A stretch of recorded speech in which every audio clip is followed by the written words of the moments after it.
Halo, assalamualaikum warahmatullahi wabarakatuh. Ketemu lagi di channel Ahli Gizi Sehat. Gimana kabar pemirsa semua hari ini? Mudah-mudahan dalam keadaan sehat ya. Oh ya, kita masih dalam suasana puasa ya. Hari ini sudah memasuki hari ke-26 kalau tidak salah ya pemirsa ya. Sebentar lagi kita akan memasuki hari raya Idul Fitri ya. Jadi kita selalu sehat, mudah-mudahan kita masih bisa selalu sehat ya, bisa menjalankan puasa ini dengan benar dan bisa menyelesaikannya ya. Oke, hari ini saya akan membahas tentang bahaya ya akibat kelebihan dari kadar kolesterol darah kita ya. Kemudian apa saja tanda-tandanya ya, kemudian bahan apa saja sebaiknya yang kita hindari dan konsumsi bisa ya. Oke, pada bulan puasa ini mungkin kita akan mengalami ada peningkatan kolesterol ya, karena memang pada saat kita berbuka mungkin ya kita mengkonsumsi bahan makanan yang tinggi akan kolesterol. Kolesterol ini sebenarnya sangat penting bagi tubuh kita bisa ya. Dalam keadaan normal kolesterol ini diperlukan untuk pembuatan hormon kita ya, kemudian saraf dan lain-lain. Jadi kalau tidak ada kolesterol tentu akan kacau ya metabolisme tubuh kita. Namun bila dia kelebihan, ini yang berakibat menyebabkan tubuh kita menjadi bermasalah ya.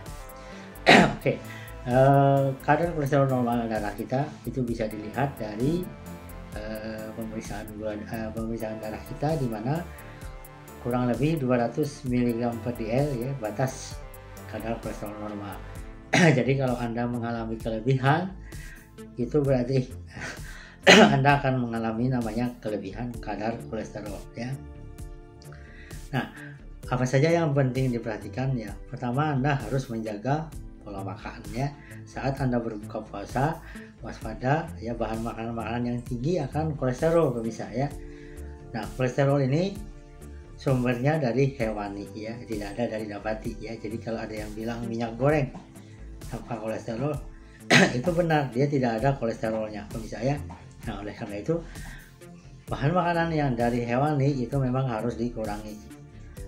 Apalagi misalnya kayak jeroan ya, kemudian daging berlemak ya, makanan kaleng ya, dan beberapa produk lain yang kita konsumsi saat kita berbuka puasa, ini akan memicu kenaikan kolesterol darah kita ya. Oleh karena itu kita harus mewaspadai. Nah, sumber kolesterol ini sebenarnya kadang-kadang tanpa kita sadari ya kita konsumsi saat kita berbuka puasa atau saat sahur ya. Ada beberapa produk bahan makanan yang tinggi akan kolesterol. Pertama adalah jeroan ya, jeroan, hati, otak, ginjal, itu memang kaya akan kolesterol. Jadi kalau Anda misalnya sate hati ya, atau sate usus ya, itu hati-hati karena kadar kolesterolnya tinggi bisa. Ya, itu yang pertama. Yang kedua, daging yang berlemak ya. Daging berlemak juga mengandung kolesterol yang tinggi. Kemudian makanan olahan kaleng ya, misalnya sosis, beberapa produk lain ya, termasuk produk dari susu ya. Makanan-makanan dari susu seperti keju itu juga kaya akan kolesterol bisa ya. Misalnya Anda makan pisang goreng pakai balutan keju, nah itu juga tanpa disadari mengandung kolesterol. Kemudian bahan makanan yang diawetkan ya, kemudian bahan makanan yang diasap juga ya, kemudian yang diasinkan yang mengandung bahan dari hewani itu juga kaya akan kolesterol. Lalu berikutnya adalah telur ya, telur kaya akan kolesterol. Jadi bagi Anda yang mempunyai kolesterol tinggi, hindari dulu telur ya. Misalnya masak telur apa ya, tapi kalau Anda tidak masalah ya dengan kolesterol tidak apa-apa ya. Kemudian mentega ya, mentega, produk olahan susu ya, kemudian beberapa makanan-makanan lain yang siap saji ya, daging ayam ya, daging sapi, dan banyak lagi bahan makanan yang mengandung kolesterol tinggi. Dan ini harus diwaspadai saat Anda berbuka puasa, karena akan memicu kenaikan kadar kolesterol Anda pemirsa ya. Saya sarankan Anda malah bagusnya mengkonsumsi ikan ya. Ikan kaya akan protein, zat gizi, dan omega 3. Justru dia akan membuang kolesterol jahat yang ada dalam tubuh kita karena omega 3-nya ya. Oke, selalu setiap hari ya mengkonsumsi ikan. Nah, kemudian pemirsa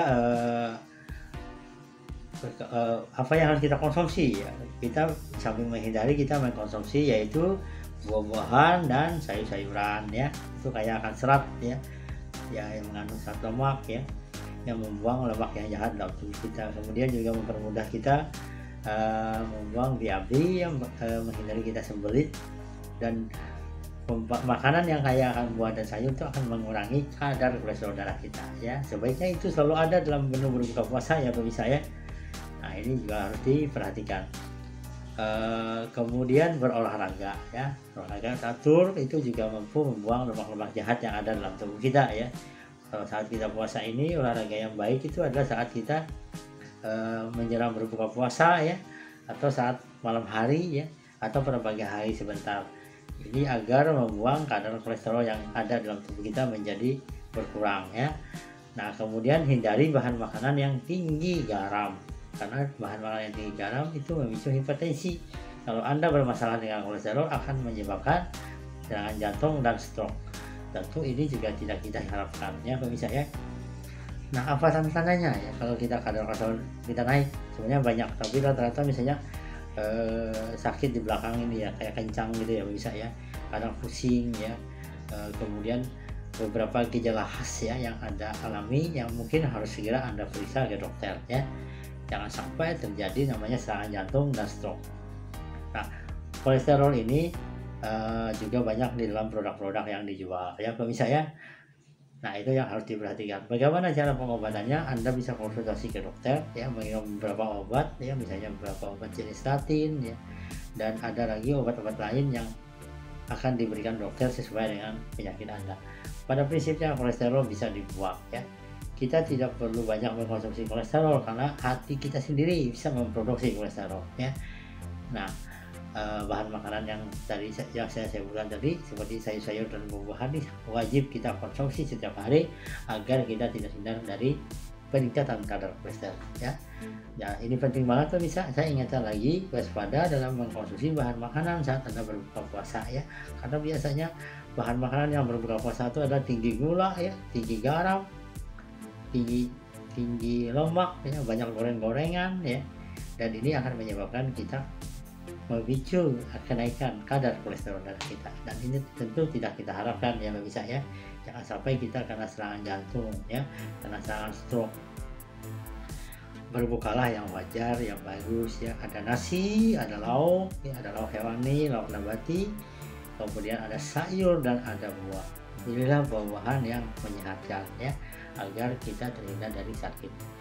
Oke, demikian info hari ini. Selamat berpuasa. Sebentar lagi kita akan mengakhiri puasa ini ya. Semoga kita bisa menyelesaikan dengan tunai sampai 1 bulan penuh dan meraih hari kemenangan di hari puasa.